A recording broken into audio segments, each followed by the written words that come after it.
पुत्र झाला यशोदेला हो पौराणे सांगती गवळणीला पुत्र झाला यशोदेला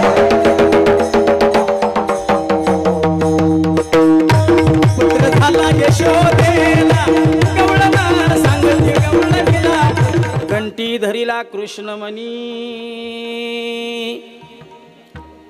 कंठी धरिला कृष्णमणी अवघा जने प्रकाश काला वाटू एकमेका वैष्णवनिका संभ्रम वाकुलिया ब्रह्मदिका वाकुलिया ब्रह्मदिका उत्तम लोका दाखवू काला वाटू एकमेका वैष्णवनिका संभ्रम तुका म्हणे भूमंडळी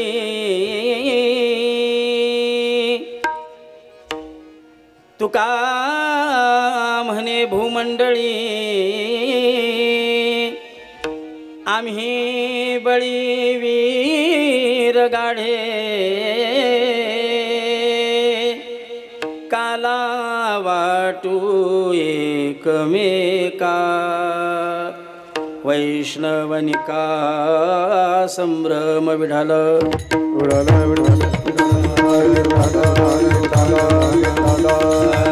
समचरण सरोजम सांद्र नीलाभुदाभं जघननीत पाणी मंडन मंडनानां तरुण तुलसी माला कंधरं कंजनेत्रं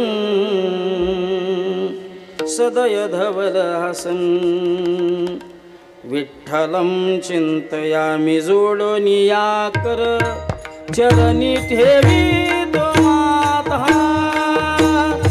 ठेवी तो माता परिसावी विनंती माझे पंढरी नाथा परिसावी विनंती माझे पंढरी नाथा जोडोनिया कर चरणी ठेवी तो माता चरणी ठेवी तो माता परिसावी विनंती माझे पंढरी नाथा परिसावी विनंती माझे पंढरी नाथा जोडोनिया कर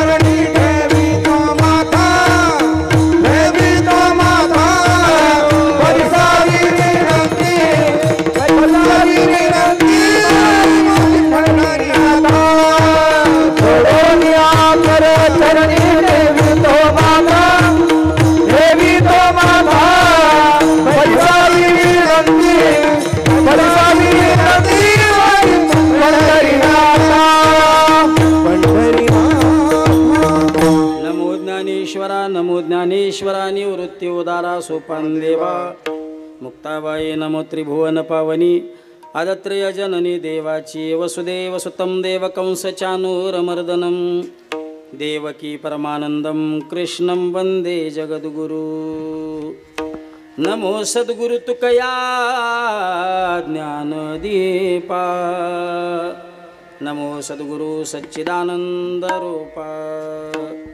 नमो सद्गुरु भक्त कल्याण मूर्ती नमो सद्गुरु भास्करा पूर्ण कीर्ती अनुरेनुया ठोकडा ओ अनुरेनुया ठोकडा अनुरेनुया ठोकडा अनुरेनुया ठोकडा अनुरेनुया ठोकडा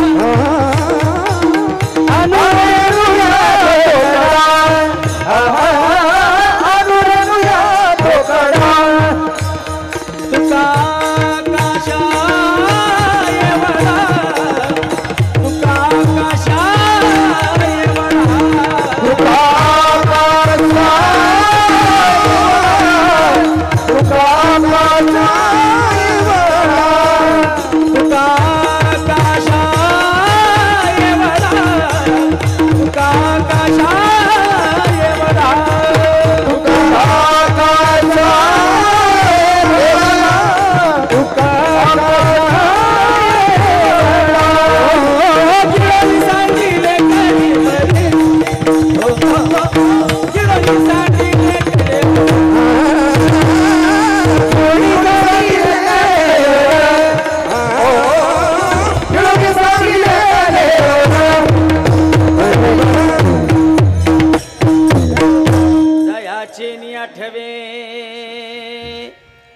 जयाचे नि आठवे शब्द सृष्टी अंगवे सारस्वत आघवे जिव्हेसी ते नमस्कारुनी आता मस्तक हे पायावरी या वारकरी संतांच्या जयांची केली या स्मरण होय सकल विद्यांचे अधिकरण तेची वंदू श्रीचरण श्री गुरूंचे ते नमस्कारुनी आता कंठी धरिला कृष्णमणी कंठी धरिला कृष्णमणी अवघा जनी प्रकाश काला वाटू एकमेका वैष्णवनिका संभ्रम.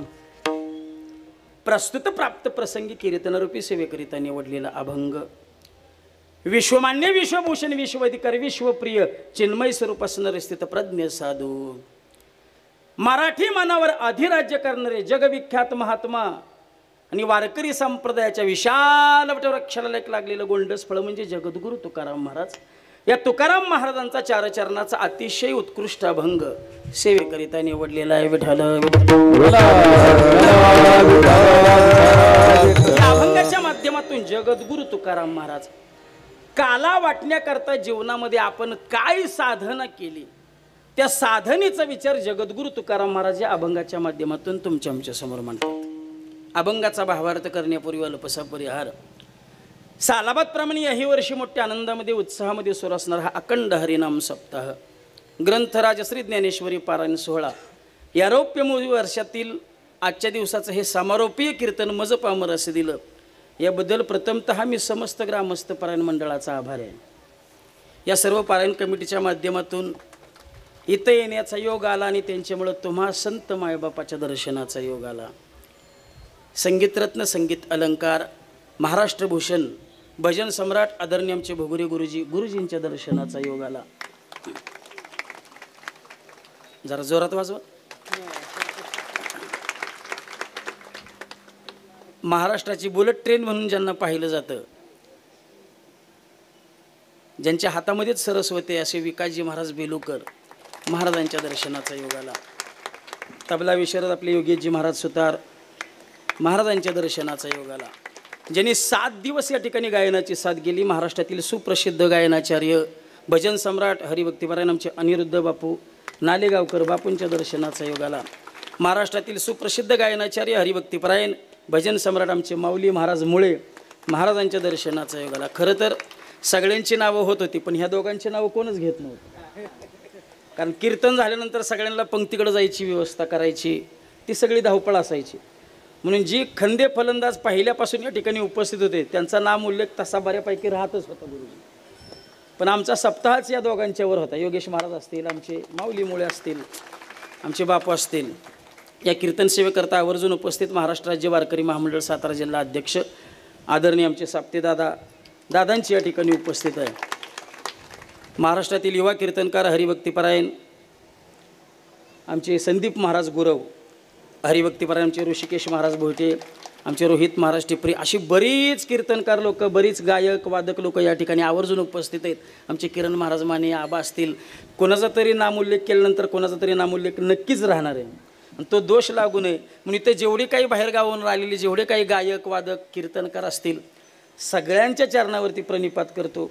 आणि तुम्हाला गोड ज्यांची साऊंड सिस्टीम आवाज ऐकायला येतोय आमचे राहुरीचे केशवदादा साई साऊंड सर्व्हिस त्यांचं या ठिकाणी एकदा जोरदार टाळ्या वाजवून स्वागत करायचं आहे. ज्यांनी भव्य दिव्य हा मंडप उभारला. गुरुजी हा मंडप ठरवायला आम्हाला 2 महिने गेले कुठला मंडपवाला चांगला काम करेल. पण आमच्याच नजीकचं गाव आहे जैतापूर म्हणून आमर डेकोरेटर्स आमचे बर्गे त्यांच्याही करता एकदा सर्वांनी जोरात टाळ्या वाजवायचे. आता आजच्या कीर्तनामध्ये नेमका मी ह्या लोकांचा समारोप करू अभंगाचं चिंतन करू कालेच्या प्रसंगाकडे ओळखू का तुम्हा दोघाला लवकर सोडू अशा बऱ्याच शंका माझ्या मनात आहे. म्हणजे तुम्हाला 8 तासाचा अजून प्रवास आहे. कुठल्या विषयाला किती वेळ हात घालावा हे सुद्धा माझ्या मोर आता कोडं पडलंय. पण खरं तर गुरुजी हे गाव तसं पैलवानकीचं असणारं गाव आहे. वारकरी संप्रदाय हा गावामध्ये फार थोडा कमी आहे. एका एका घरामध्ये 2-2 4-4 आर्मीवाली लोक आहेत. आजोबा पणजोबा वडील दोन्ही मुलं चुलते मालते अशा भरदस्त वारकरी संप्रदायामध्ये जीवन कमी. पण भारत मातेचं रक्षण करण्याकरता जवान आमच्या भागातली आमच्या गावातली तालीम ही सातारा जिल्ह्यामध्ये 1 नंबरची तालीम आहे. अशी फार छान करणारे अगदी महाराष्ट्र केसरीपर्यंत त्या काळामध्ये जाणारे पैलवान पोरं आमच्या गावामध्ये आहेत. ज्या वेळेला आमचं ठरलं रौप्य महोत्सवी वर्ष मोठ्या आनंदामध्ये करायचं, मोठ्या उत्साहामध्ये करायचं, मोठं नियोजन करायचं, त्यावेळेला अनेक मनात शंका निर्माण झाल्या की गावचा प्रतिसाद मिळेल का, गाव त्यामध्ये सहभागी होईल का, महाराष्ट्रातले नामांकित गायक वादक. अहो बऱ्याच लोकांची इच्छा होती इंदुरीकरांची तारीख घ्यायची. 2 वर्षापूर्वी गुरुजी इंदुरीकरांची तारीख घेतली, पण हे सोसल का, हे जमेल का, समाज इथपर्यंत येईल का, अशा बऱ्याच शंका मनामध्ये होत्या. पण या गावाने एवढा सप्ताह हायलाईट केला, संपूर्ण महाराष्ट्रभर आपल्या गावच्या सप्त्याची चर्चा सुरू आहे.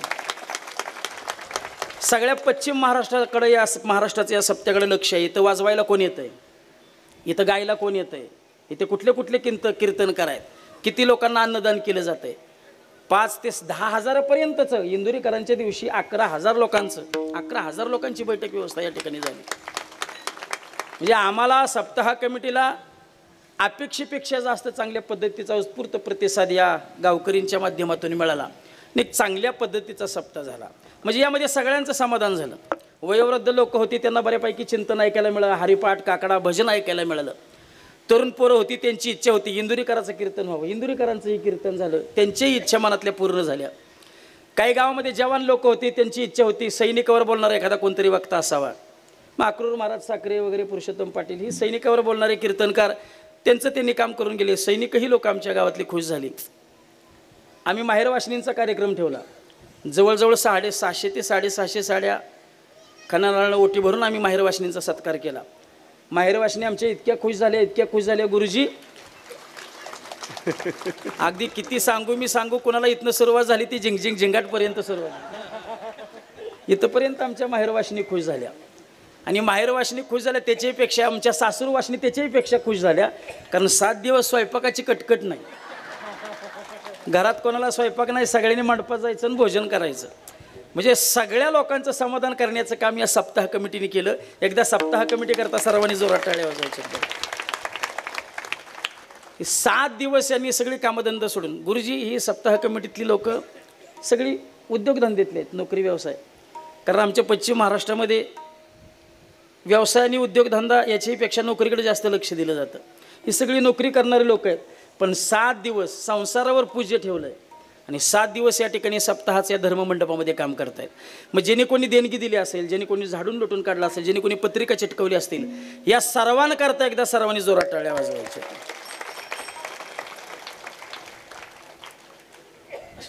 आणि ही बाहेरगावून येणारी मंडळी या सर्वांनी या कार्यक्रमाला भरभरून आशीर्वाद दिले. आणि या सगळ्या कार्यक्रमाचं चित्रीकरण करण्याचं काम ज्यांच्या माध्यमातून होतं आहे ते जयघोष यूट्यूब चॅनल, ज्यांनी कोणी सबस्क्राईब केलं नसेल चॅनल त्यांनी सबस्क्राईब करून ठेवा. मी तुम्हाला भविष्यात हा रौप्य महोत्सवी वर्ष तुम्हाला पाहिजे त्यावेळेला पाहिजे त्या ठिकाणावरती तुम्हाला पाहायला मिळेल. विठ्ठल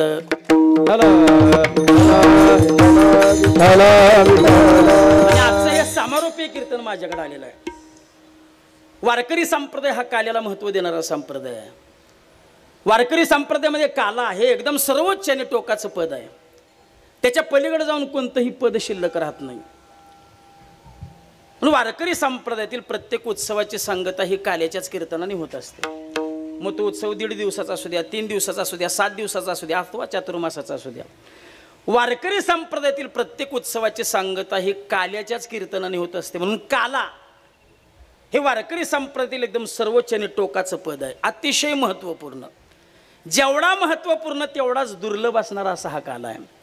कारण तुमच्या आमच्या दृष्टिकोनातून काला म्हणजे काय, संत महात्म्यांच्या दृष्टिकोनातून काला म्हणजे काय, दही आणि लाही एकत्रित करून खाणं याला संत महात्मे काला म्हणत नाहीत. दही आणि लाही एकत्रित करून खाऊन जर काला संपन्न होत असता तर त्याला 7 दिवस सगळ्या गावांनी एकत्र येऊन भजन कीर्तन करायची काय गरज होती. खिशामध्ये 2 रुपये असले, बाजारात गेलं की दही मिळते, लाही मिळते, त्यात आणखीन चटकदार मटकदार चवदार पदार्थ टाकले असते आणि प्रत्येकाने आपापल्या घरात बसून चवीनं आवडीनं खाल्लं असतं की त्याला 7 दिवस सगळ्या गावांनी एकत्रित येऊन भजन करायची काय गरज आहे. पण काल्याची चव पाहायची नसते, त्याचा परिणाम पाहायचा असतो. औषधाची चव पाहायची नाही, परिणाम पाहायचा, रोग निवृत्ती झाला पाहिजे. तसं काल्याची चव पाहायची नाही, परिणाम पाहायचा, संसार निवृत्तीपद मिळालं पाहिजे. विठ्ठल विठ्ठल. कारण दही आणि लाही हे नुसती पदार्थ नाहीत, ही तत्व आहेत. दही हे कशाचं प्रतीक आहे, लाही हे कशाचं प्रतीक आहे. अगदी साधं सोपं बोलू, नामाचं दही आणि प्रेमाची लाही एकत्रित झाल्याशिवाय काला संपन्न होत नाही. तुकाराम महाराजांची भाषा आहे. हरिनामाचा खिचडी काला, हरिनामाचा खिचडी काला, हरिनामाचा खिचडी काला,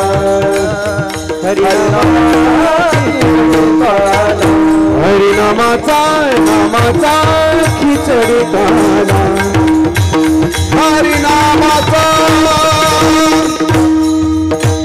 हरिनामाचा खिचडी काला, हरिनामाचा खिचडी काला, प्रेमी मोहिना प्रेमी मोहिना हरिनामाचा खिचडी काला, हरिनामाचा प्रेम मोहिना साधणे, प्रेम मोहिना हरिनामाचा खिचडी काला, हरिनामाचा खिचडी काला.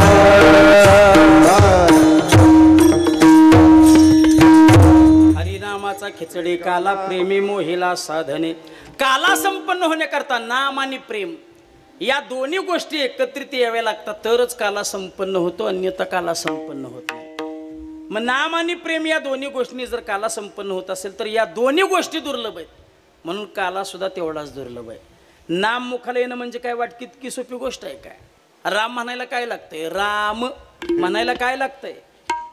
राम म्हणायला काय लागत नाही, पण राम म्हणायची बुद्धी व्हायला फार काय लागत असते. ज्ञानोबरायांची भाषा आहे, जन्म सहस्त्र ओळखीचे एक वेळ यावया. एक वेळ प्रभू परमात्म्याचं नाव मुखाला येण्याकरता हजारो जन्माचं पुण्य असावं लागतं. जन्म जन्मांतरीची असेल पुण्य सामुग्री, जन्म जन्मांतरी असेल पुण्य सामुग्री, तरीच नामाचे भागरी येईल श्रीरामाचे, श्रीरामाचे तरीच नामाची भागरी येईल श्रीरामाचे, तरीच नाम येईल श्रीरामाचे, तरीच नामाची भागरी येईल श्रीराम, श्रीराम, श्रीराम. हजारो जन्माचं पुण्य असावं लागतं. त्यावेळेला एकदा प्रभू परमात्म्याचं नाव मुखाला आलं तरी याची शक्यता आहे. बहुत सुकृताची जोडी म्हणून विठ्ठली आवडी. ज्ञानोबराय सांगतात हजारो जन्म घ्या, हजारो जन्मात येऊन करायचं काय याचं उत्तर तुकोबराय देतात. तिळे तिळे पुण्य साचा पडे, तरी हे बहुता जन्मी जोडे, नाम तुझे वाचिसिया तुडे, समागम घडे संताचा. हजारो जन्म घेतल्यानंतर त्या तिळातिळानं पुण्य साचवल्यानंतर एकदा प्रभू परमात्म्याचं नाव मुखाला आलं तर येण्याची शक्यता येईलच, सांगता येत नाही. प्रसंग सांगावा असा माझा उद्देश नाही, थोडासा स्पर्श करून पुढे चलतो. वाल्या कोळी रद्दीतलं रद्दी गिरायक होतं, मायबाप रद्दीतलं रद्दी गिरायक. लाख वर्षाचं आयुष्य मिळून सुद्धा काहीच साध्य करता आलं नव्हतं. इतकं पाप, इतकं पाप, इतकं पाप. तुकोबराय सांगतात वाल्या कोळ्याच्या पापाची गणना करता करता करता करता माझं कॅल्क्युलेटर बंद पडलं. इतकं पाप. ब्रह्महत्या राशी पातके अपार, वाल्मिक किंकर वंद्य केला.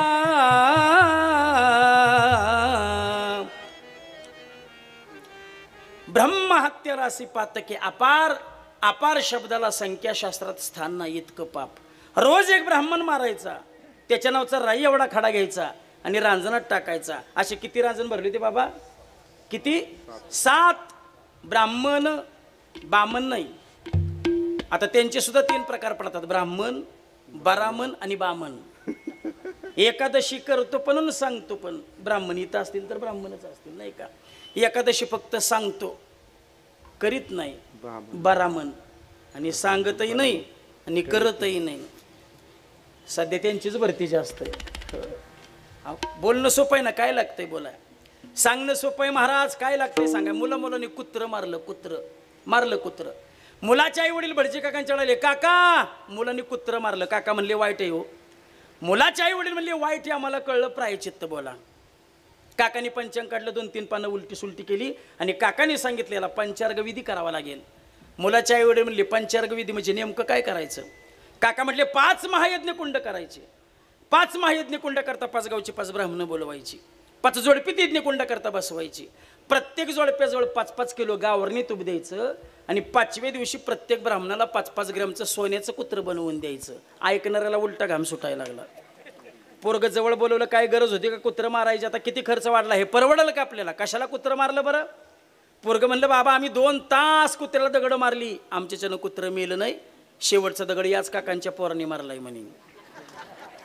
माझ्या पोरणी? हो म्हणे तुमच्या पोरणी, बोलवा त्याला. काकांनी मुलाला हाक मारली, श्याम. अरे काय म्हणतात पोरं, ही कुत्र तू मारलं? काकांचे चिरंजीव म्हणले बाबा आम्ही 2 तास कुत्र्याला दगड मारली, आमच्याच्यानं कुत्र मेलं नाही. शेवटचा दगड याच काकांच्या पोरांनी मारलाय. बोलवा त्याला. हाक मारली, श्याम कुत्र तू मारलं? काका म्हणले, पोरग म्हणलं काका बाबा ही 2 तास दगड मारत होती, यांच्याच्यानं कुत्र मेलं नाही, एका दगडात मी यांचं कार्य करून दिलंय. मुलाच्या आडून म्हणले काका आता बोला प्रायचित्त. हळूच पंचांग काढलं, 2-3 पानं उलटी सुलटी केली. पोराच्या बापाने विचारलं सापडलं का नाही? काका म्हणले सापडलं. श्याम कुत्र कुठल्या रंगाचं होतं? म्हणे काळ्या. मारलं तेव्हा कसं पडलं? म्हणलं चित पडलं. काका म्हणले सापडलं. कालम कुत्तम मुलाने मारलं उत्तम, ब्राह्मणांच्या मुलाने मारलं उत्तमात उत्तम. गावाच्या पिठाचे कुत्रे करणं वाटा म्हणे. बोलणं सोपं आहे ना, काय लागतंय बोला? अहो कीर्तनकार कीर्तनात 2 तास सांगत असतो, धन वाईटे धन वाईटे धन वाईटे धन वाईटे. कीर्तन झाल्यावर त्याच्या पाकिटात कमी देऊन बघा. आज नाही म्हणजे आज काहीच नाही. विठ्ठल विठ्ठल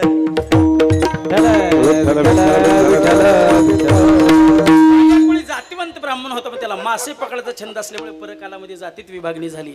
रोज एक ब्राह्मण मारायचा, त्याच्या नावचा राई एवढा खाडा घ्यायचा, रांजणात टाकायचा. असे 7 रांजण भरले. पण एक दिवस मात्र वाल्या कोळ्याचं प्रारब्ध उदयाला आलं. प्रारब्ध उदयाला आलं की घटना घडत जातात, प्रसंग घडत जातात, भेटीगाठी घडत जातात. झाडावर पिकलेली कैरी पोपटाला पत्र लिहित नाही. प्रिय पोपट दादा विनंती विशेष, आज झाडावर पिकून 15 दिवस झाले, तुमचा तपास नाही. या पत्राला पत्र न समजता तार समजा, लवकरात लवकर या आणि मला खाऊन टाका आपली कैरी. कैरी पोपटाला पत्र लिहिते का? निसर्गाचा असा नियम आहे. कैरी झाडावर पिकल्याबरोबर तो पोपट त्या शेतामध्ये जाणार, त्या बांधावर जाणार, त्या झाडावर जाणार, त्या फांदीवर जाणार, त्या फळाजवळ जाणार. पुढचं सांगू, जेवढं पिकलंय तेवढंच खाणार, राहिलेलं तिथंच टाकून देणार. कत्रुक किंवा आपल्या साताऱ्याकडे टोकर म्हणतात त्याला. गावात कीर्तन, पण जाट टीव्हीवर बसलेली असते. विठ्ठल विठ्ठल. वाल्या कोळ्याचं प्रारब्ध उदयाला आलं. नारद मुनींच्या आणि वाल्या कोळ्याची भेट झाली. नारद मुनींना पाहिल्याबरोबर वाल्या कोळी धावत आला. छताडापर्यंत कोराड उगरली. जशी छताडापर्यंत कोराड आली, नारद मुनी मोठ्याने हसायला लागले. अरे मार म्हणे मार. अरे मला मारल्यामुळं ब्रह्महत्येचं पातक लागतं. ब्रह्महत्येचं पातक देवाला क्षम्य नाही, तर तू कोणाला 3 पाठ मार. छताडावरची कोराड खाली आली. महाराज अरे बावळटा, अरे ज्यांच्यासाठी तू हे पापकर्म करतोय ते तुझ्या पापकर्मामध्ये प्रविष्ट आहेत का विचारून ये. वाल्या कोळी मला मूर्ख समजताय का? मला घरी विचारायला हवा आणि तुम्ही इथून पळून पशार व्हा. नारद मुनी म्हणले नाही बाबा, मला बांधून टाक. काही चरित्र आहे महाराज. संत दर्शनाचा परिणाम एवढा जलद होतो की संतांचं दर्शन झाल्याबरोबर त्यांना बांधून टाकण्याचं सामर्थ्य येतं. विठ्ठल विठ्ठल. वाल्या कोळीने नारद मुनींना बांधून टाकलं. वाल्या कोळी तिथून धावत घरी आला. वाल्या कोळीची बायको गाडग्याची उतरंड खाली वर करत होती. एकावर एक गाडगी, त्याला काय उतरंडच म्हणतात ना. महिला वर्गाचं उतरंडवर लय प्रेम. उतरंड, साय, शेवई आणि जावई. काय काय कळलं तुम्हाला? नवऱ्याला जरी दूध होता गेली तरी बोट आडवला होती, बाय पडून देत नाही साय.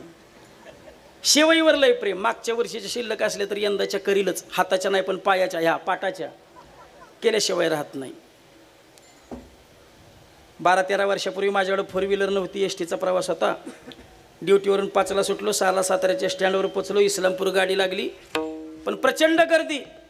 म्हणलं एवढ्या गर्दीत 2 तासाचा प्रवास कसं शक्य आहे? पण क्षणात विचार बदलला. म्हणलं एवढी एसटी हुकली तर कीर्तन सापडत नाही. असल्या गर्दीत बसमध्ये चढलो. 4-5 लोकांचं एका आजीवर भांडण चाललं होतं. म्हणे काय चाललं? म्हणे बघा ना, म्हातारीनं भलं मोठं खोकं शीटवर ठेवलंय आणि तिथं कोणाला बसूच देणं झाली. म्हणलं बसू दे ना. कशी बसून देणं म्हणलं, सरा तुम्ही मागं म्हणलं, मी बघतो आता त्या म्हातारीकडं. आता ती म्हातारी शहाणी आणि मी बोला बोला बोला बोला. मला वाटलं होतं असतं मी बंदूकच घेऊन बसलो होता, गोळीच घालून टाकायची.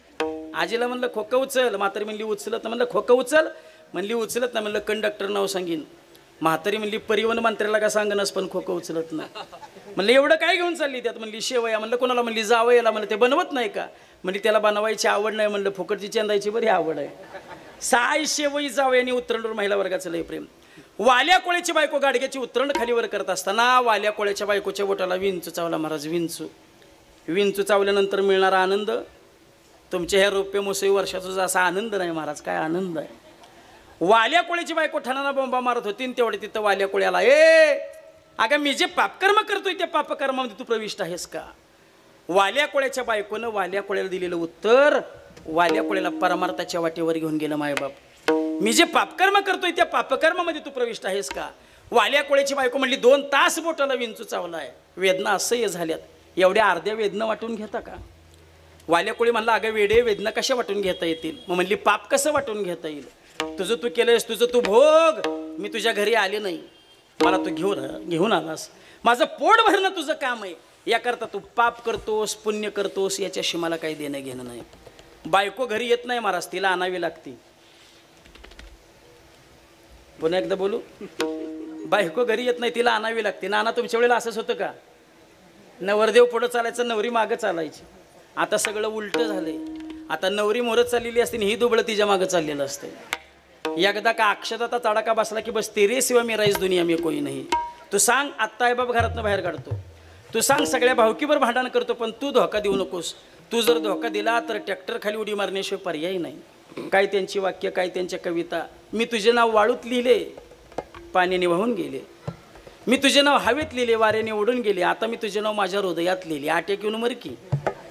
अहो पूर्वी मुलीचं लग्न करायचं म्हटलं की मुलीच्या घरच्यांना टेन्शन असायचं. मुलीला मुलगा कसला मिळतोय, सासरा कसला मिळतोय, सासू कसली मिळते. पहिल्या सासवा बरं दिवसातून एकदा तरी सुनेच्या डोळ्यात नांदते असू तिचं नाव. आता ते काय राहिलं नाही. आता सासवांचं वजन हाणलं सगळं सुनानी. सासवांना संपून टाकलं सुनानी. एकच वाक्य टाकायचं, आमच्या मामीला तर कामाशिवाय जमतच नाही. एवढं वाक्य टाकलं ना, मामी मिली भांडी घासून. मामीचा जीवच गेला भांडी घासून. आता तर ती स्टँडर्ड पद्धत निघाली. सासूला काय म्हणायचं, आई. आता सासू जर हिची आई तर त्या आईचा मुलगा हिचा कोण. आई म्हणायला आमचा विरोध नाही, आई खुशाल म्हणा, पण मरेपर्यंत एकदा सुद्धा त्या आईच्या डोळ्यातून अश्रू आणू नका तर आई म्हणा. 1 वर्ष आई म्हणायचं आणि दुसऱ्या वर्षात वाटून खायचं. मग कशाला आई म्हणायचं. मग पूर्वी मुलीचं लग्न करायचं म्हटलं की मुलीच्या घरच्यांना टेन्शन असायचं. मुलगा कसला मिळतोय, सासरा कसला मिळतोय, सासू कसली मिळते. तो काळ आता इतिहास जमा झाला. आता मुलीच्या घरच्यांना टेन्शन नसतंय, आता मुलाच्या घरच्यांना टेन्शन असतं. येणारं वादळ कसलं येणार आहे. इतकी वादळं भयानक निघाली. ह्या वादळाने महाराष्ट्राच्या संस्कृतीचा सत्यानाश करून टाकला, बट्ट्याबोळ करून टाकला. कमीत कमी खेड्यापाड्यात तरी आपल्या आया बहिणीने अजून संस्कृती टिकून ठेवली. कमीत कमी डोक्यावर पदर तरी घेतात. आता नका घेऊ, आता घ्यायला लागेल. कुंकवाच्या जागी आली, टिकली तर टिकली, नाही तर सत्यानाश झाला महाराज संस्कृतीचा. परवा सासवडचं कीर्तन केलं आणि जेजुरीच्या दर्शनाला गेलो. जेजुरीचं दर्शन घेतलं आणि पायऱ्याच्या मध्ये चिंच झाड आहे, त्या झाडाखाली विश्रांतीसाठी बसलो. नवीन जोड प्यायची जेजुरीच्या दर्शनाला. ते तो दुकानदार सांगायचे जेजुरी पुरी करायची असेल बायकोला खांद्यावर घ्यायचं, 5 पायऱ्या चढायच्या, त्याशिवाय जेजुरी पुरी होत नाही. असलं पाहिलं असलं की मला बी बरं वाटतं. मी तिथंच बसलो. एक नवीन जोडपाला त्यानं भिरकन बायको चली, खांद्यावर घेतली, 5 पायऱ्या चढून गेला. म्हणलं वा क्या बात. निघालो. तेवढ्यात समोर आणखीन एक नवीन जोडपं आलं, पुण्याचं, 35-55चं वय नाही बरं, वजन हेचं 35 आणि तिचं 55. म्हणलं वा वा वा वा वा वा वा. ह्या रामाला हे धनुष्यबाण आज काही उचलत नाही म्हटलं. हा भारत पाकिस्तान T20 सामना म्हणलं आपण ड्रॉ करायचा नाही, ही मॅच इथं बसून बघायची. मी तिथंच बसलो. दुकानदारांच्या जवळ दुकानदारांनी सांगितलं जेजुरी पुरी करायची असेल बायकोला खांद्यावर घ्यायचं, 5 पायऱ्या चढायच्या, त्याशिवाय जेजुरी पुरी होत नाही. ते पहिल्यांदा बायको पाहायला गेलं त्यावेळेला जेवढी निहाळी नसेल तेवढा निहाळायला लागला. म्हणला हा द्रोणागिरी पर्वत आता उचलून तरी न्यायचा कसा. तिनं हट्ट धरला. म्हणली मी तुमच्या खांद्यावर बसणार. 4-5 पोरं गोळा केली, पोरणी युक्ती केली, त्याला बसवला खाली. त्याचं वजन किती, 35. आणि 4-5 जणी जगदंबा वत्सलीन वर्ण त्याच्यावर राव ठेवली. तिचं वजन किती, 55. जसं ते चित्र पाहिलं तसं माझं काळीजीकडं धाडा धाडा धाडा धाडा धाडा धाडा करायला लागलं. आणि एकेकाळचं गाणं मला आठवलं. गड्या कोण होता असतो, काय झाला असतो, कसा गाड्या वाया गेला असतो, काय त्याच्या अंगात संचारला असला बोजा घेऊन गडी उभा राहिला. एक पायरी चढली आणि दुसऱ्या पायरी जगदंबा धाड दिशी टाकून दिली. तिचा पाय मोडला का काय कोणास ठाऊक. ती फिरून वर माघारी आली नाही. हे पोट चापसायला लागलं. म्हणलं गड्या आतडं कुठे गेलं गावना. दुःख बांधवडी आहे हा संसार, सुखाचा विचार नाही कुठे. वाल्या कोळ्याच्या बायकोनं वाल्या कोळ्याला दिलेलं उत्तर वाल्या कोळ्याला परमार्थाच्या वाटेवर घेऊन गेलं. वाल्या कोळी धावत धावत बायकोला विचारतो, तू माझ्या पापाची वाटेकरी होशील का? बायको म्हणली, तुझं पाप भोगण्याकरता मी इथं आली नाही. आई वडिलांजवळ जातो, तुम्ही तरी माझ्या पापाची वाटेकरी व्हाल का? आई वडील म्हणतात, तुझं पाप भोगण्याकरता तुला जन्माला घातलं नाही. मुलाबाळांजवळ जातो, तुम्ही तरी माझ्या पापाची वाटेकरी व्हाल का? पोरं म्हणली, बाबा तुमचं पाप भोगण्याकरता मी जन्माला आलो का? नाराज झाला, खजील झाला, अरण्यामध्ये गेला. पुन्हा नारद मुनींचे पाय धरले, बाबा कुणीही माझ्या पापाची वाटेकरी व्हायला तयार नाही, काय करू सांगा? नारद मुनी म्हणले, अजून वेळ गेली नाही.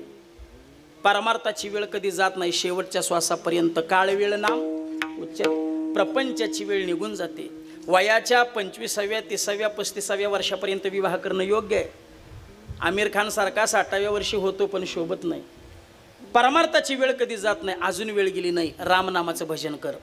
वाल्या कोळी म्हणला, ते तुम्ही काय म्हणताय ते मला म्हणता येत नाही ना. मग तुला काय म्हणता येत आहे? मला फक्त एवढंच म्हणता येत आहे, मारा आणि मारा. आयुष्यभर तेवढंच केलं होतं. नारद मुनी म्हणले, काय हरकत नाही, मारा म्हणता येतं ना. मारा मारा म्हणत राहा. मारा शब्दाचा व्यत्यास होईल, राम शब्द सिद्ध होईल, जीवनाचं कल्याण होईल. माझा दृष्टांत संपला. मला काय सांगायचे?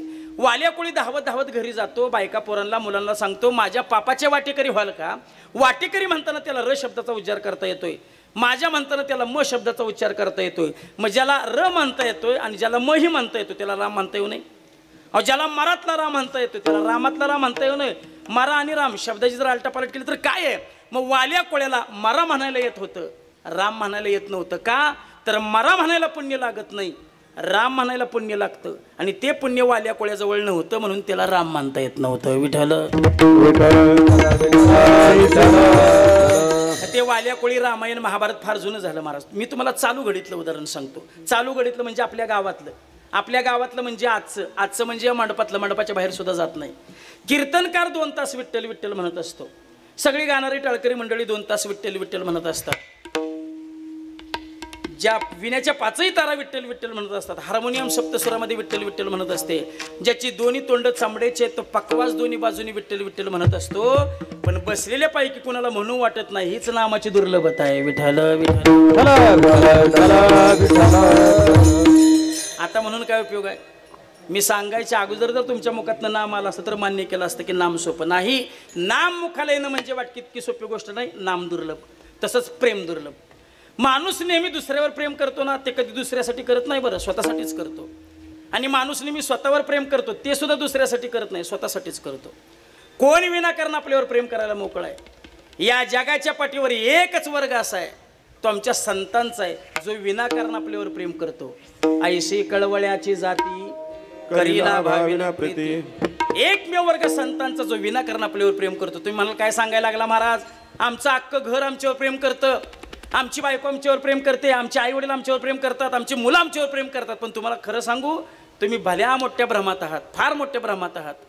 कारण प्रपंचामध्ये मिळणारं जे प्रेम आहे ते खरं प्रेम नाही. त्या प्रेमाच्या पाठीमागं भला मोठा स्वार्थ दडलेला आहे, भला मोठा स्वार्थ दडलेला आहे. अहो, पती पत्नीवर प्रेम करतो कारण ती 12 वाजायची वेळ सांभाळते म्हणून, आणि पत्नी पतीवर प्रेम करते 1 तारखेला पगाराचं पाकिट तिच्या हातात देतो म्हणून. उद्यापासून तुम्ही घरी पैसे देणं बंद करा, नाही तुम्हाला चातुर्मासाला पंढरपूरला पाठवलं तर बघा. अहो, जो घरी पैसे देणार नाही त्याला विनाकारण सांभाळायला कोण मोकळा आहे? नाथ महाराजांची ओवी आहे, जवत्या धनाची झाली या तुटी, स्त्री वसवसवनी लागे पाठी, आता ना आवडते तुमच्या गोष्टी, रागे उठते फडफडोनी. जो घरी पैसे देणार नाही त्याला विनाकारण सांभाळायला कोण मोकळा आहे? गेल्यानंतर आपली सख्खी बायको सुद्धा अशी म्हणते, म्हणजे चुलत असते असं काय काढू नका बरं. विठाला विठाला. आई वडील मुलांवर प्रेम करतात कारण म्हातारा वयात पोराने आपल्याला सांभाळावं म्हणून, आणि पोरं आई बापावर प्रेम करतात मरण्या अगोदर सगळी प्रॉपर्टी आपल्या नावे करून द्यावी म्हणून. कोण विनाकारण प्रेम करायला आपल्यावरती मोकळा आहे? एकच वर्ग संतांचा जो विनाकारण आपल्यावर प्रेम करतो. मग नाम दुर्लभ, प्रेम दुर्लभ.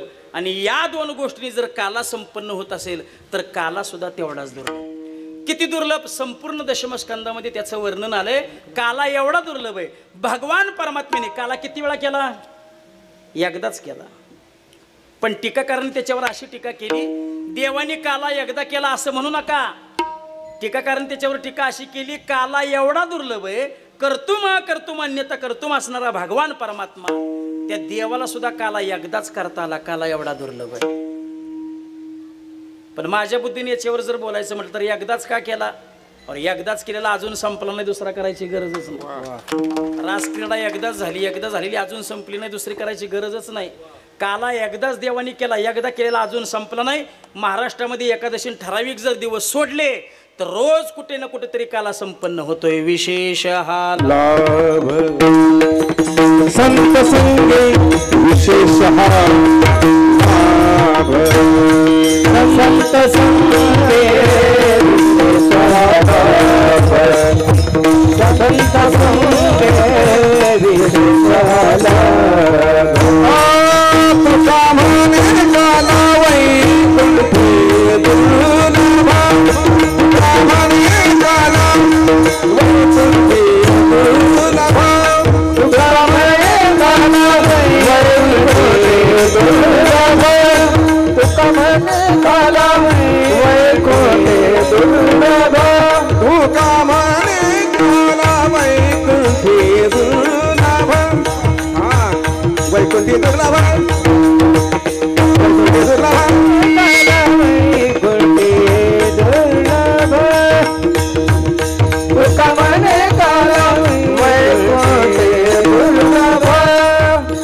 विशेष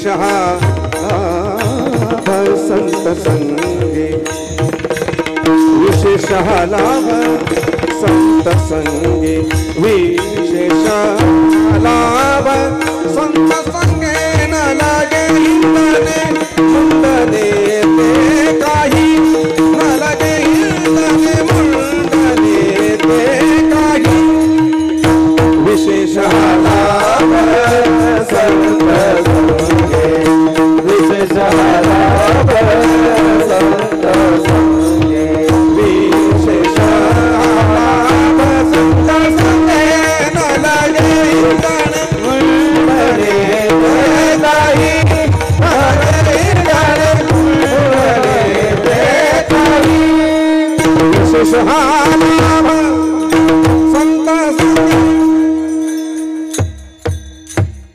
तुका म्हणे काला वैकुंठी दुर्लभ विशेष हाला बस वैकुंठी तो ऐसे नाही कवळ काही काल्याचे. मग काला किती दुर्लभ, काल्याची दुर्लभता दोन पद्धतीने सांगितली. नंबर एक, काला मिळवणं दुर्लभ आणि त्याच्याही पेक्षा काला वाटणं दुर्लभ. कारण काला मिळवणाऱ्या प्रत्येकाला काला वाटण्याचा अधिकार नाही. काला वाटण्याचा अधिकार वारकरी संप्रदायाने फक्त दोघांनाच दिला. नंबर एक, भानुदास गीतेगात प्रसाद देतो पंढरीनाथ. आणि नंबर दोन, एकच टाळी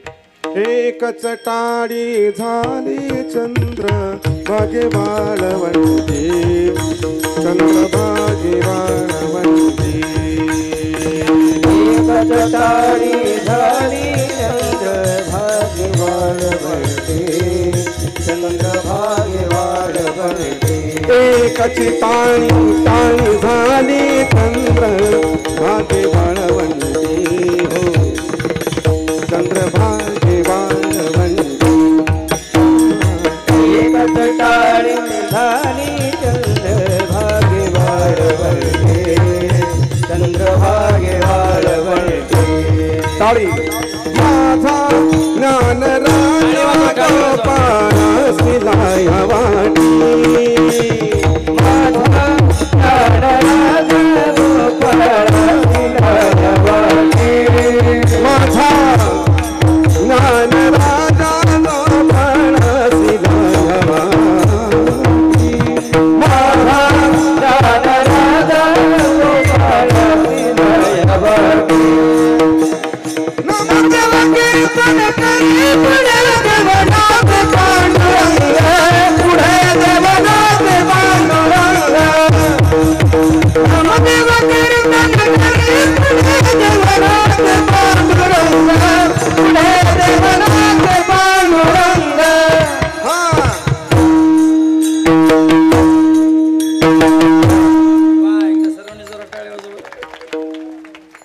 मग तुकाराम महाराजांना विचारलं, महाराज तुमच्या जीवनामध्ये काला वाटण्याचा अधिकार प्राप्त झाला. कारण वारकरी संप्रदायामध्ये मिळवण्यापेक्षा वाटण्याची कृती व्यापक आहे. आपण जर अन्न वाटायला सुरुवात केली तर माणसंच येतात असं नाही. मांजरं येतात, कुत्री येतात, गाढवं येतात, पण आपल्याला मिळालेलं अन्न दुसऱ्याला द्यावं हे गाढवाला कळत नाही.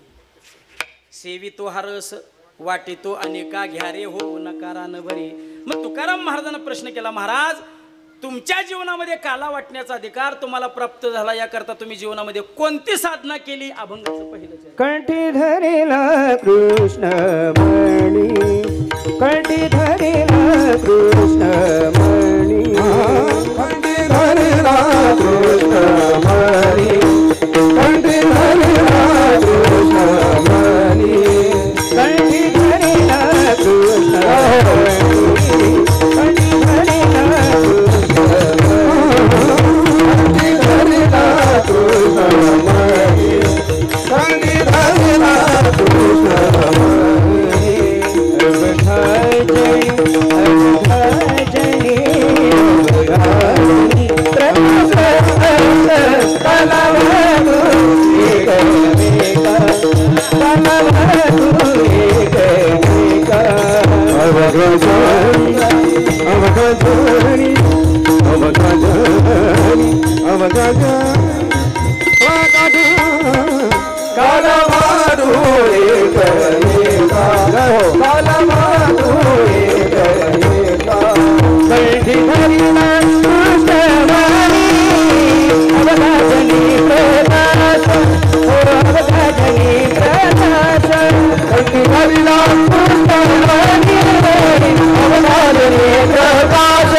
अभंगाच्या प्रथम चरणात महाराज सांगतात, कंठी धरिला कृष्णमणी या वगाजनी प्रकाश. आम्ही कंठामध्ये कृष्णमणी धारण केला म्हणून आम्हाला काला वाटण्याचा अधिकार प्राप्त झाला. आता कंठामध्ये कृष्णमणी धारण करणं म्हणजे नेमकं काय, याच्या 2-4 मिळवणे पाहून कालेच्या प्रसंगाकडे वळू.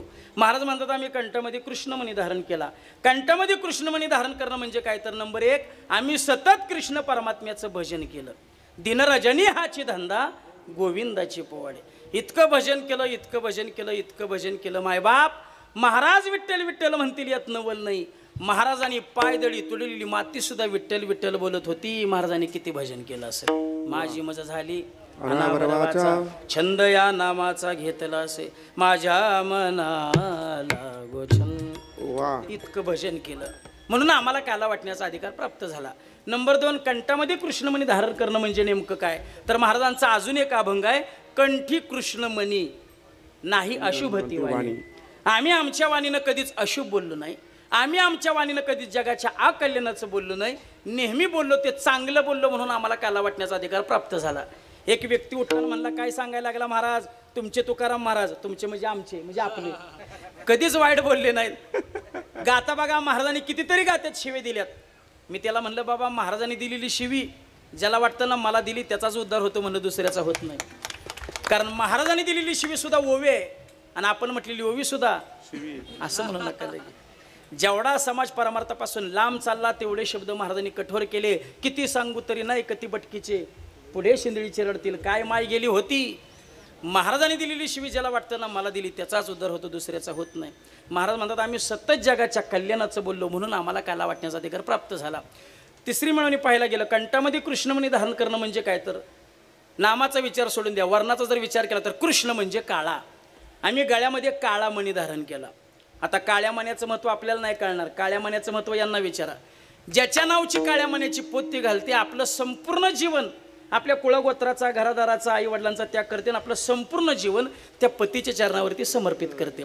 तसं संतांनी सुद्धा आपलं संपूर्ण जीवन त्या पांडुरंग परमात्म्याच्या चरणावर समर्पित केलं म्हणून आम्हाला काला वाटण्याचा अधिकार प्राप्त झाला. आता एकदा का ती आपलं घर सोडून नवऱ्याच्या घरी आली, प्रपंच सुरू झाला की त्या प्रपंचामध्ये सत्ता कोणाची चालते, त्याची का तिची. संसारात सत्ता कोणाची चालते, त्याची का तिची. जड जात आहे का बोलाय, काय नाही. एखाद्या दिवस तुम्हाला वाटलं आज बटाट्याची भाजी खावी आणि तिच्या मनात आलं काय नाही आज कारल्याची भाजी बनवी, तर घरात कुठली भाजी होते. तुमच्याकडे बी असंच आहे का, घरोघरी मातीच्या चुली. काय चालते आपलं, जय देवी जय देवी जय माझी बायको, तू जे जे सांगशील. आमदार खासदार स्वतः कीर्तनकार चुलीमोर गपगार. एकदा का त्याचा गृहप्रवेश झाला ना त्याचं मांजरच होतंय बघा. मग तसं त्याही प्रपंचामध्ये आता संतांची सत्ता चालते. संत म्हणतील तसं त्याला वागावं लागतं, संत म्हणतील तसं त्याला राहावं लागतं. तुम्ही कितीही विचित्र वागा, कितीही अधर्माने वागा, तो भगवान परमात्मा कधीच कमरेवरचे हात काढून कपाळाला लावत नाही. का? संतांची भाषा आहे, आता दृष्टी पुढे आईसाची. हाताचं काय घेऊन बसला, त्याला रंगरूप बदलण्याची ताकद नाही. तुम्ही काळाराम पाहिला असेल, पांढरा पाहिला असेल, शेंद्री गणपती मारुती काळा पाहिला असेल, पण तुम्ही कधी पांढरा पांडुरंग पाहिलाय का? का? आवडी निरंतर हेच ध्यान, त्याला रंगरूप सुद्धा बदलण्याची ताकद नाही. हो, म्हणून आता त्या देवावर आमची सत्ता चालते. म्हणून आम्हाला काला वाटण्याचा अधिकार प्राप्त झाला. काला वाटू एकमेका वैष्णवनिका संभ्रम. तो काला एकमेकांना वाटत असताना वरून काही देव पाहू लागले, पण आम्ही त्यांना काला दिला नाही. त्यांना आम्ही वाकुल्या दाखवल्या. वाकुलिया ब्रह्मदिका उत्तम लोका दाखवू. आणि तो काला प्राशन केला. याचा परिणाम काय झाला? तो का म्हणे भूमंडळी आम्ही बळी वीरगाडे. या जगामध्ये जेवढी काही वीरगाडे म्हणून प्रसिद्ध आहेत त्यात आम्ही बळी आहोत. बळीयाची अंकित झालो आम्ही बळीवंत. म्हणून तू का म्हणे भूमंडळी आम्ही बळी वीरगाडे. काला वाटू एकमेका वैष्णवनिका संभ्रम. गोड भजन करून काल्याच्या प्रसंगाकडे वळू. सर्वांनी दोन्ही हात वर करा, टाळी वाजवा आणि मुखाने भजन करा. विठोबा रखुमाई हरी हरी जय जय रखुमाई. टाळी वाजवा, विठोबा रखुमाई विठोबा रखुमाई विठोबा रखुमाई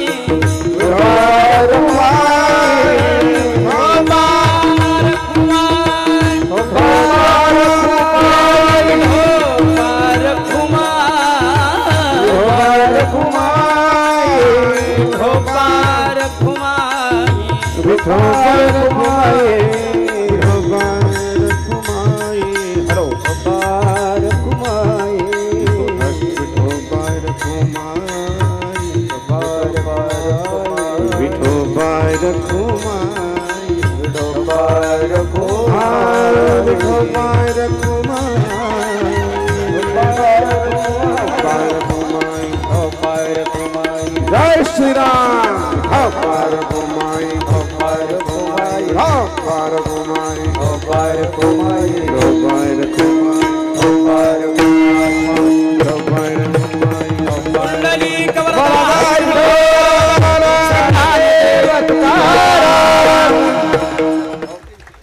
चारवाळून सांगितलं टाळी वाजवा टाळी वाजवा. काही जणांनी टाळी वाजवायला सुरुवात केली आणि मध्येच बंद केलं.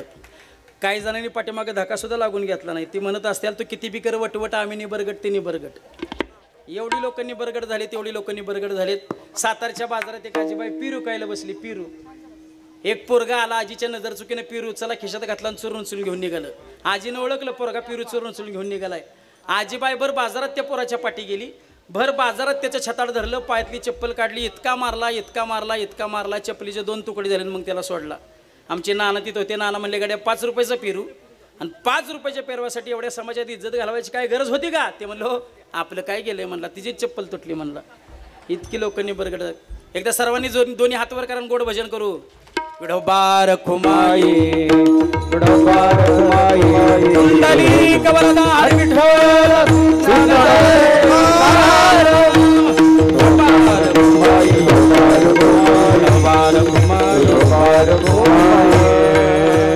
इतर कीर्तनाचा विधी वेगळा, काल्याच्या कीर्तनाचा विधी वेगळा. काल्याच्या कीर्तनामध्ये भगवान परमात्म्याने जे गोकुळामध्ये चरित्र केलं त्याचं उच्चारण करावं. चरित्र ते उच्चारावे केले देवे गोकुळी. आता चरित्र कुठलं उच्चारावं याला कीर्तनकार बांधिलंय. गोकुळात केलं तेच उच्चारावं, पण किती वेळ उच्चारावं याला मात्र कीर्तनकार स्वतंत्र आहे. जोपर्यंत उन्हाची रखरख वाढत नाही तोपर्यंतच करावं. राम आणि कृष्ण या अवतारामध्ये फार भिन्नता आहे, फार वेगळीकता आहे.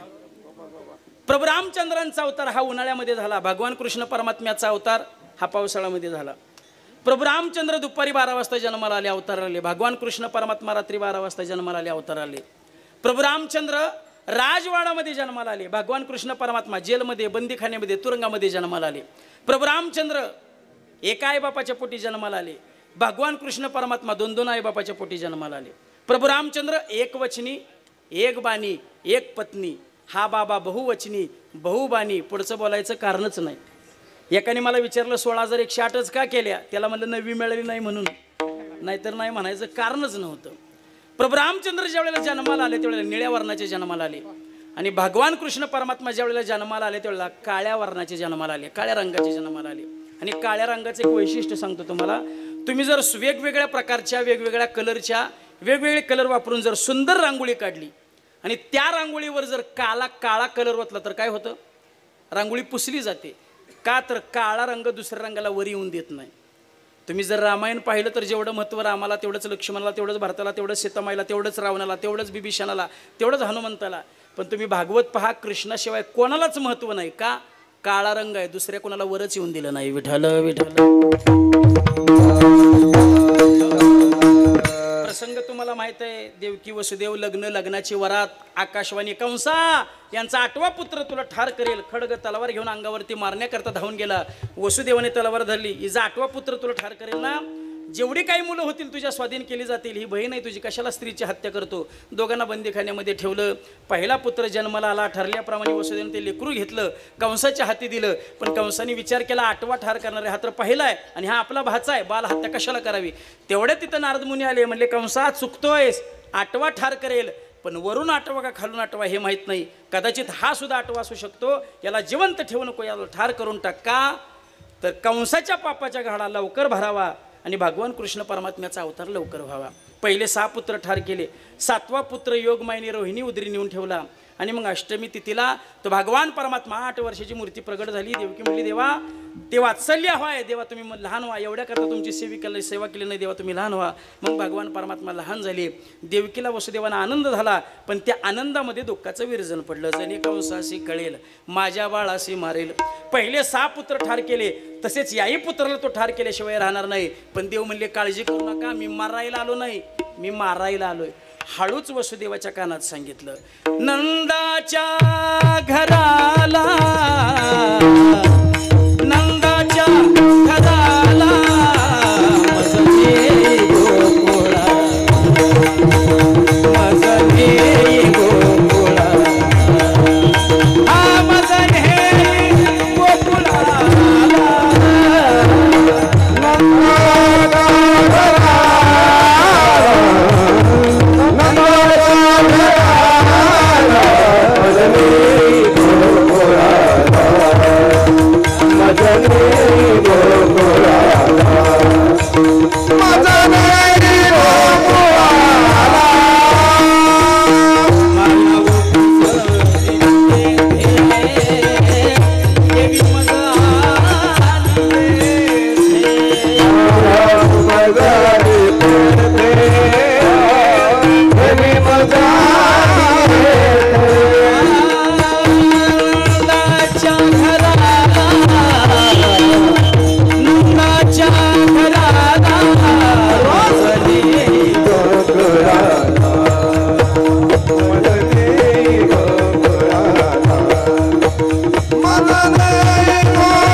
वसुदेवाचा पुत्र नाही, नंद यशोदेचा पुत्र नाही, मग ते परब्रह्म आहे. आकाशाने सांगितलं, अरे ते परब्रह्म हे आम्हाला सुद्धा माहित आहे, तुम्ही काय रडारडा करायला लागलाय? ढगाने सांगितलं, ते परब्रह्म जरी असलं तरी पुढे होऊन ते आमच्या नावाने ओळखलं जाणार आहे, त्याचं नाव मेघश्याम होणार आहे. याकरता आम्हाला हर्ष आनंद झाला. यमुनेच्या काठावर आले, यमुनेचं पाणी हळूहळू हळूहळू वाढू लागलं. यमुनेचं पाणी का वाढू लागलं? यमुनेचं आणि कृष्णाचा काय नातेसंबंध ऐका. कृष्णाच्या पत्नीचं नाव लक्ष्मी. लक्ष्मीचा जन्म हा समुद्र मंथनातून झाला, म्हणजे समुद्राची कन्या लक्ष्मी. सगळ्या नद्या समुद्रात विलीन होतात, म्हणजे सगळ्या नद्या ह्या समुद्राच्या पत्न्या. समुद्राची आणि यमुनेची कन्या लक्ष्मी, आणि त्या लक्ष्मीचा पती भगवान कृष्ण परमात्मा. म्हणजे कृष्णाचं आणि यमुनेचं नातं काय? सासू आणि जावयाचं. यमुनेने विचार केला, हा मोठा झाला की आपला जावई होणार आहे, आणि एकदा का हा आपला जावई झाला की याचं आपल्याला तोंड पाहता येणार नाही. म्हणजे त्या काळचे जावई तोंड पाहण्यासारखे नव्हते असं नव्हतं, मर्यादा होती की सासूनं जावयाचं तोंड पाहायचं नाही. यमुनेने विचार केला, हा मोठा झाला की जावई झाला की तोंड पाहता येणार नाही, हा लहान आहे तुझ्याचं तोंड बघून घ्यावं. जावयाचं तोंड पाहण्याकरता यमुनेचं पाणी वाढू लागलं. पण कृष्णाने विचार केला, लहान असलो काय आणि मोठा असलो काय, जावई आहे, तोंड नाही दाखवणार. आपल्या पायाचा अंगठा बाहेर काढला, अंगठ्याचा स्पर्श झाला, यमुना दुबंगली. यावरून भगवान कृष्ण परमात्म्याने तुम्हाला निर्देश दिलाय, आपल्या जीवनाची सार्थकता भगवान परमात्म्याचे तोंड पाहण्यात नाही, आपल्या जीवनाची सार्थकता भगवान परमात्मेचे चरण पाहण्यात आहे. आता कोठे धावे मन तुमचे चरण देखलिया. त्याची दुसरी कथा अशी सांगितली जाते. यमुनेचं पाणी वाढू लागलं, वसुदेवाच्या कानापर्यंत आलं आणि यमुनेने वसुदेवाच्या कानात कृष्णाला निरोप दिला की तुमच्या लेकराला सांगा या माझ्या पात्रामध्ये कालिया नावाचा सर्प राहतो आणि त्या कालियाच्या भीतीमुळे कुणीही माझ्या पात्रामध्ये प्रवेश करत नाही. माझं पात्र असं ओसड पडलंय. तुमच्या लेकराला सांगा त्या कालियाचा बंदोबस्त लावा म्हणावं. सांगलं वसुदेवाच्या कानात, ऐकलं देवानी. तिथंच पाय बाहेर काढल्यानं सांगितलं काळजी करू नका, याच पायाने कालियाचा बंदोबस्त लावतो. विठ्ठल विठ्ठल. गोकुळामध्ये गेले. भगवान कृष्ण परमात्म्याला यशोदेच्या पलंगावरती ठेवलं आणि तिथं जन्माला आलेली माया डोक्यावर घेतली. जशी माया डोक्यावर घेतली तशी रडे माया करी आकांत. माया मोठीने रडायला लागली. माया डोक्यावर घेतल्यानंतर माया सुद्धा रडते आणि ज्यानं डोक्यावर घेतलंय त्याला सुद्धा रडवते. म्हणून माया डोक्यावर घेऊ नका. कळलं तर बघा ना तर द्या सोडून. विठ्ठल मायाला घेऊन पुन्हा बंदीखान्यामध्ये आले. सगळे साखळदंड जखडले, सगळी कुलप लागली, पहारेकरी जागे झाले. कंसाला निरोप मिळाला, 8वा पुत्र जन्मला. कंस धावत धावत आला, मायेच्या पायाला धरलं, गरगर गरगर फिरून आता आपटणार. तेवढ्यात माया हातातून निसटली, आकाशामध्ये आरूढ झाली आणि त्या मायेनं आकाशवाणी केली. तुझा लागे वादी उपजाला मजादी, उपजाला मजादी, तुझा लागे वादी उपजाला मजादी.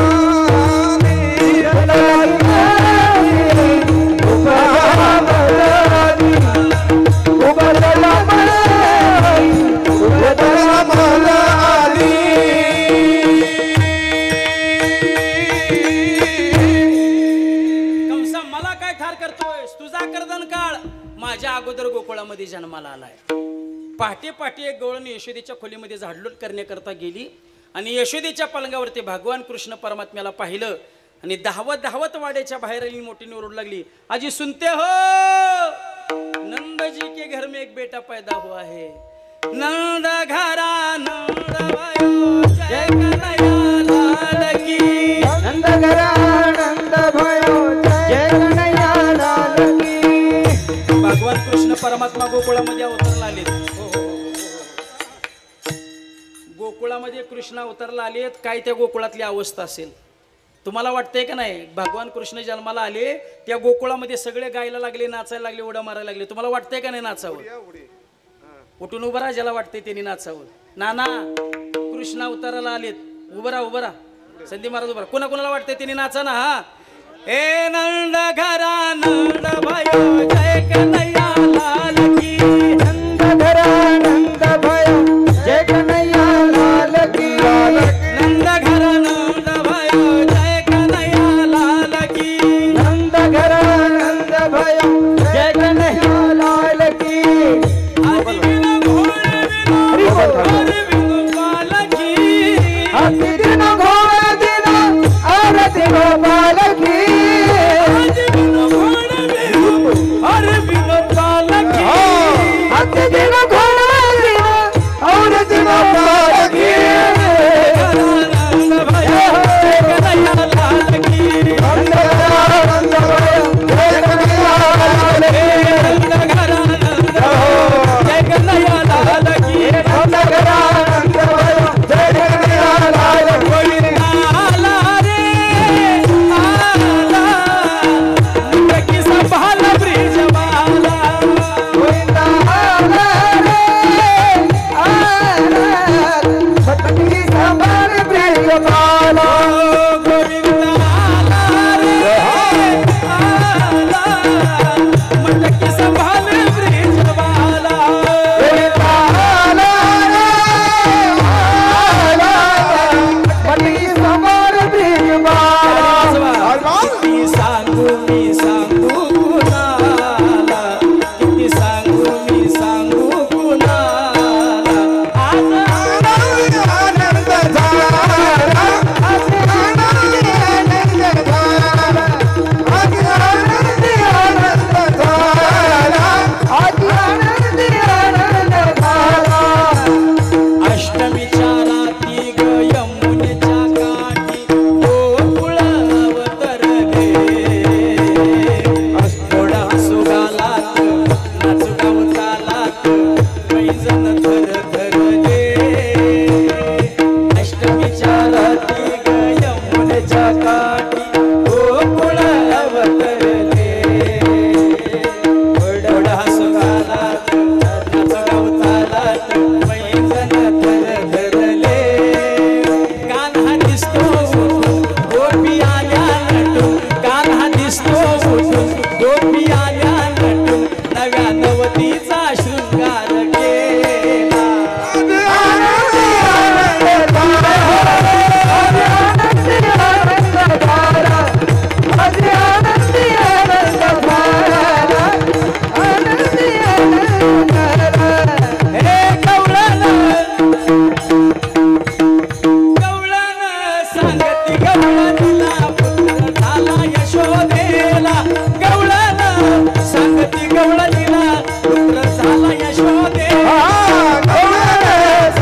यशोदेला हो गौराने सांगती गौरा तुला पुत्र झाला यशोदेला हो गौराने सांगती गौरा तुला पुत्र झाला यशोदेला एक धावी की पुढे दाटीवाची सुंदवड एक धावे की पुढे दाटीवाची सुंदवड एक धावी की पुढे दाटीवाची सुंदवड हो एक धावे की पुढे दाटीवाची सुंदवड गौराने गौराने गौरानं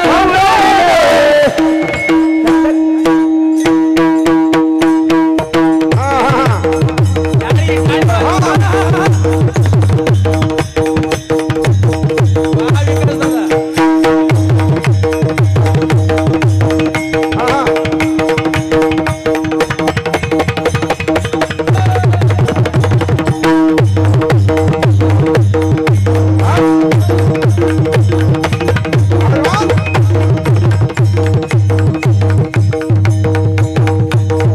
क्या बात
गवळण सांगती गवळण तिला आला यशोदेला गवळण सांगती गवळण तिला पुत्र झाला यशोदेला गवळण सांगती गवळण तिला पुत्र झाला यशोदेला गवळण सांगती गवळण तिला पुत्र झाला यशोदेला तिला पुत्र झाला यशोदेला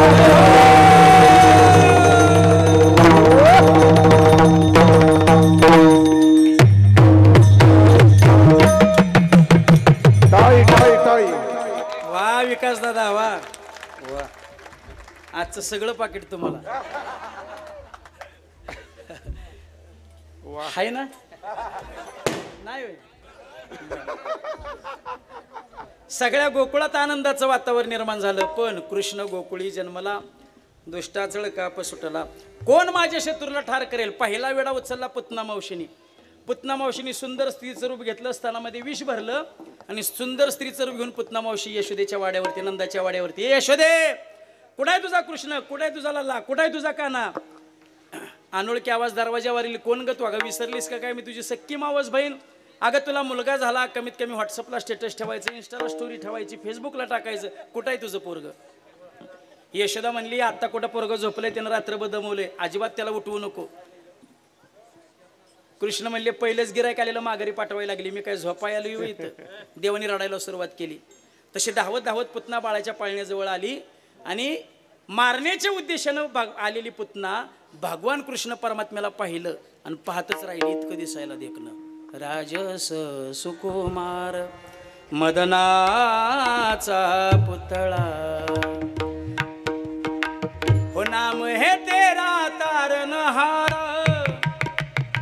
कब तेरा दर्शन होगा हो जिसकी प्रतिमा इतनी सुंदर वो कितना सुंदर होगा वो कितना सुंदर होगा पाहिला पाहिला नंदाचा नंदन हो पाहिला पाहिला नंदाचा नंदन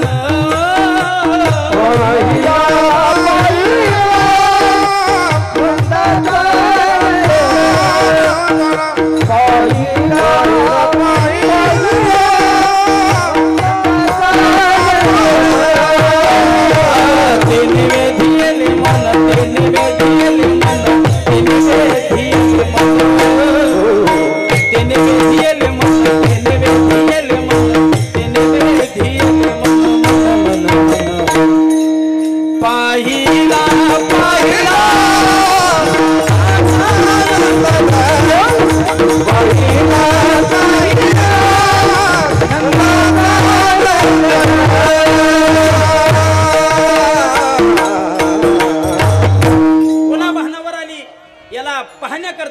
ठार मारण्याकरता आले कृष्णाला उचललं वाड्याच्या बाहेर आली ओरिजिनल रूप राक्षसनीचं घेतलं आणि स्तनपान करू लागली स्तनपान पाजू लागली पण भगवान कृष्ण परमात्म्याला स्तनपान करता करता करता तिचा रक्तमांस पंचप्राण पिळू लागला आणि मग ती पुतना ओरडू लागली कृष्णा मला सोड कृष्णा मला सोड कृष्णा मला सोड कृष्ण म्हणला मी एकतर कोणाला धरत नाही धरलं तर सोडत नाही पुतना ठार केली महाबळ भटाची फजिती करून सोडली हळूहळू भगवान परमात्मा रांगायला लागले रांगत रंगणी तळवे तळ हात टेकित डाव्या गुडघ्याने रांगत तळवे तळ हात टेकित डाव्या गुडघ्याने रांगत रंगनी रंगनाथ सोन्या देखील रंगनी रंगनाथ सोन्या देखील रंगनी रंगनाथ सोन्या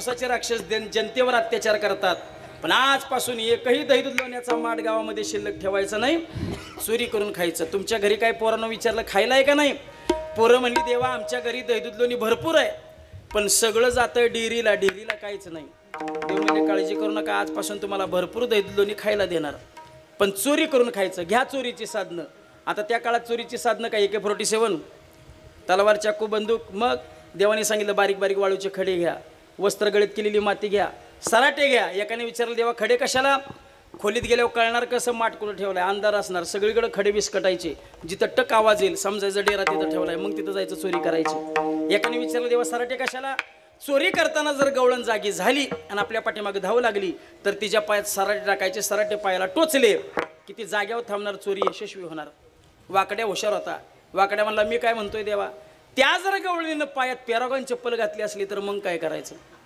देव म्हणजे वस्त्र गळीत केलेली माती तिच्या डोळ्यात फेकायची चला राजा पुढं प्रजा माग गाड्यानो राजा की रे जाहला कृष्ण सिंहासनी बैसला याल तरी यारे लागे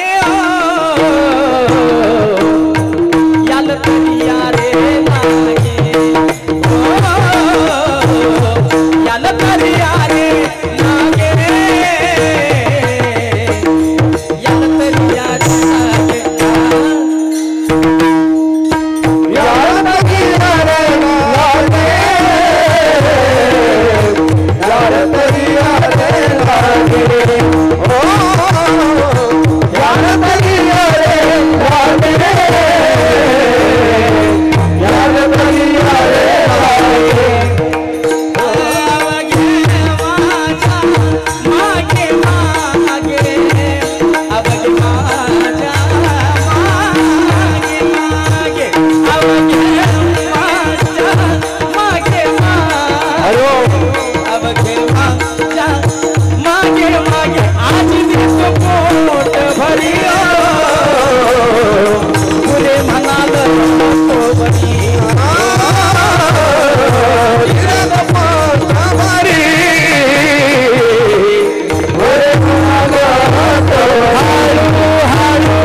झालं. आज या गवळणीच्या घरी, उद्या त्या गवळणीच्या घरी, परवा त्या गवळणीच्या घरी सगळ्या गवळणी त्रस्त होऊन यशोदेकडं. यशोदे ग बाळ तुझा तान्हा, यशोदे ग बाळ तुझा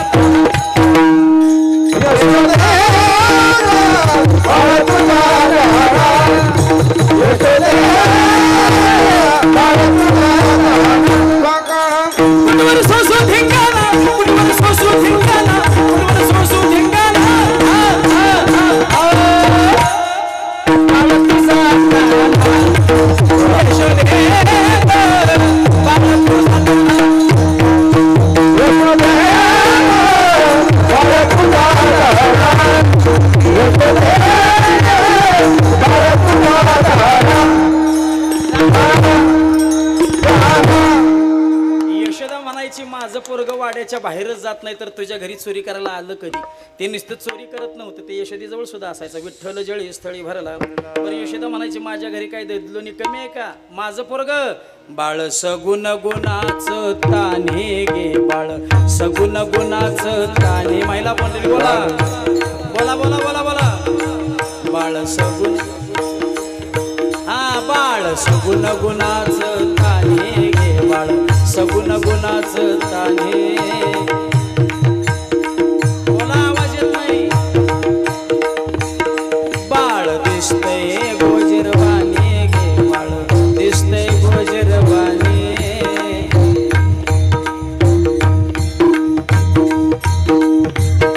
काय सांगता गाराने गे गोकुळच्या नारी, काय सांगता गाराने गे गोकुळच्या नारी.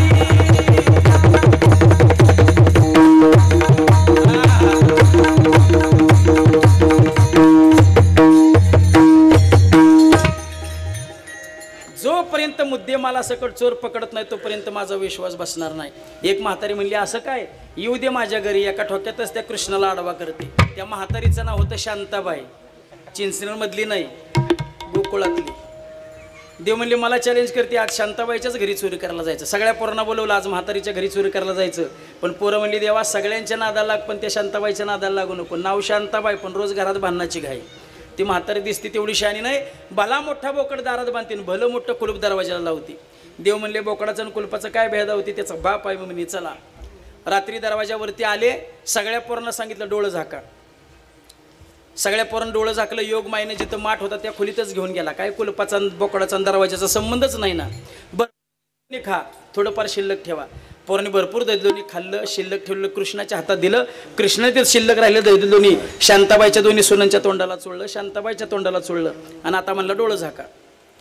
वाकड्या म्हणला मागाशी डोळं झाकायला लावलं, सगळ्यांना आता आणलंय, आता डोळं झाकायला होते म्हणजे सगळ्यांना बाहेर नेणार. कसं बाहेर नेत्र पाहायचं. सगळ्यांनी दोन्ही डोळं झाकलं. वाकड्याने एक डोळा उघडा ठेवला आणि एक डोळा झाकला. ज्यांनी ज्यांनी दोन्ही डोळं झाकली सगळी पोरं बाहेर, वाकड्या अर्धा आत आणि अर्धा बाहेर.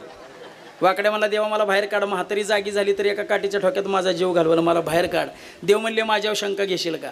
देवाला आपण फसवलं की देव आपल्याला फसवल्याशिवाय. एस टी टोल नाक्यावर थांबली, पोरगा आलं, पेपर पेपर पेपर. माझ्या शेजारच्या व्यक्तीने की विचारलं किती रुपयाला पेपर? म्हणे 2 रुपयाला पेपर. 2 रुपये दिले, पेपर घेतला. एस टी टोल नाक्यावरून सुटली. ते मोठ्याने हसायला लागले. म्हणले काय आलं? म्हणजे 2 रुपयाचा पेपर होता. पोरला रुपया खरा दिला आणि रुपया खोटा दिला. पोरागा रुपयाला फसवला. अजून 2 किलोमीटर एस टी पुढे गेली. आता तर ते अजून मोठ्याने हसायला लागले. म्हणलं आता काय झालं? म्हणजे पोरानं 8 दिवसापूर्वीचा पेपर दिलाय. तुम्ही देवाला फसवलं की देव तुम्हाला फसवल्याशिवाय राहत नाही. माझ्यावर शंका घेशील का? देवा शंका घेणार नाही. वाकड्याला बाहेर काढलं. सगळी पोरं पशार. पाटे पाटे शांताबाई पाटे पाटे दारा काढायला उठली तर सगळे डेरे माट अस्ताव्यस्त पडलेले पाहिले. धावत धावत सुनांना उठवायला गेली तर सुनांच्या तोंडाला लोणी. तिला वाटलं खात्यात ह्या नाव मात्र त्या कृष्णावरती घेतात. 5 फुटाची काठी काढली आणि दोघींना एक एक रट्टा दिला. सासूबाई का मारायला लागलाय? लोणी खाताय तुम्ही, नाव मात्र त्या कृष्णावर घेताय. आम्ही कशाला खातोय? आरशात तोंड बघा. दोन्ही सुने आरशात तोंड पाहिली. मोठ्याने हसायला लागल्या. सासूबाई आम्हाला काय आरशात बघायला होतं? जरा तुमचंही तोंड आरशात बघा की. सगळ्या गवळणी त्रस्त पुन्हा गारानं होऊन. मग यशोदा म्हणली जारती एवढं गाव ओरडतंय, नक्कीच माझ्या माघारी चोरी करत असलं पाहिजे. मग यशोदेनं कधी भगवान कृष्ण परमात्म्याला बांधून ठेवायचं. मग तिनं दहीदूधलोणी सुरुवात केली उकळायला. दहीदलोणी हलवायला सुरुवात केली की मग कृष्णाने रडायला सुरुवात करायची. यशोदेला माहित होतं पोरगं रडायचं कधी थांबेल. नुसती राधेला हाक मारायची. राधे घे घे घे, राधे घे घे घे. राधे घे घे राधे घे राधे घे घे राधे घे कोणे वाला देना कोचिना वाला कोणे वाला देना कोचिना कोणे वाला देना कोणे वाला घेना कोचिना वाला राधे घे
एक क्षण जर राधेला कृष्ण भेटला नाही ना तर राधा व्याकुळ व्हायची. किती व्याकुळ.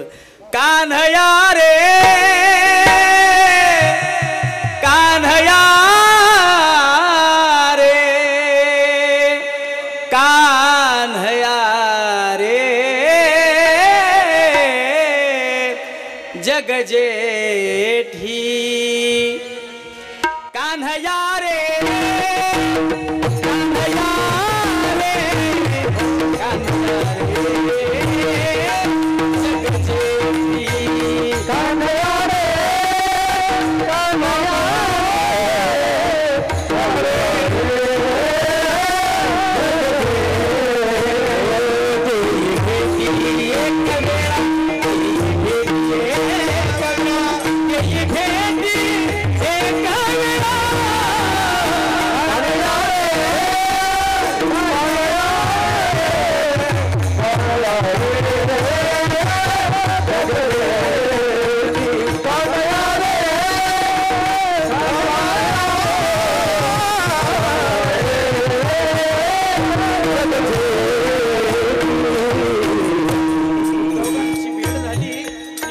कृष्ण परमात्म्याने पाव वाजवायला सुरुवात केली ना.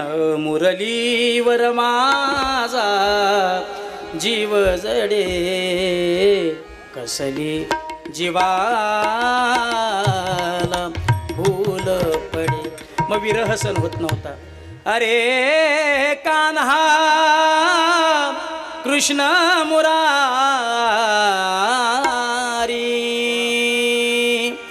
अडवू नको तू गिरधारी. सांज ढळली रे मला जाऊ दे घरी. उद्या भेटूया यमुनेच्या तीरे. राधे राधे हो राधे राधे राधे राधे राधे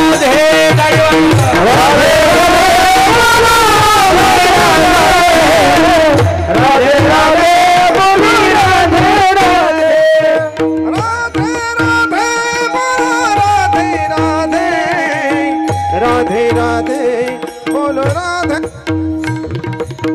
राधे राधे बोलो